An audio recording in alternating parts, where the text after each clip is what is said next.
starting with a loose vertical and using that as a basis for the fun spiral shape that I was going to do up top.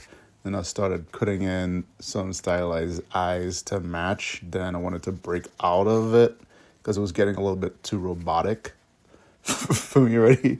And then I go to put the nose. I was like, all right, I'll just put some forms down at the bottom. Wanted to angle it a bit for the forward motion, even though the eyes didn't quite have the downward tilt if I was making it more realistic.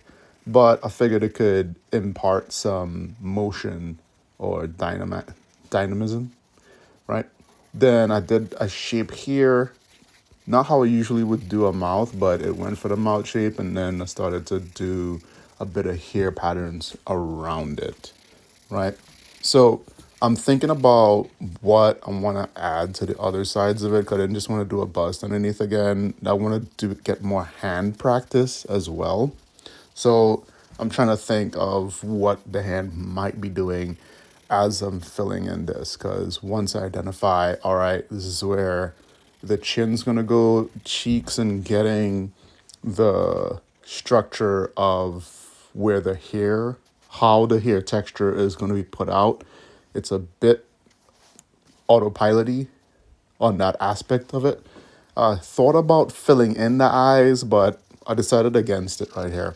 So here I'm just outlining where it's gonna go. I got a nice shape at the bottom, so I decided to go for a phone, one of the older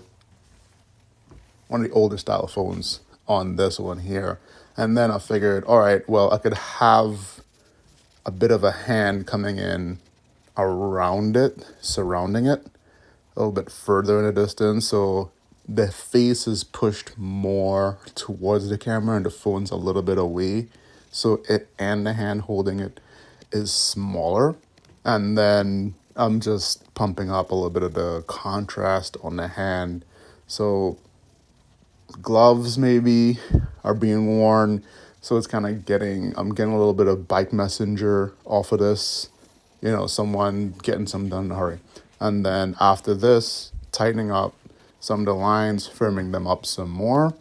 And then that was about a wrap for this one, man.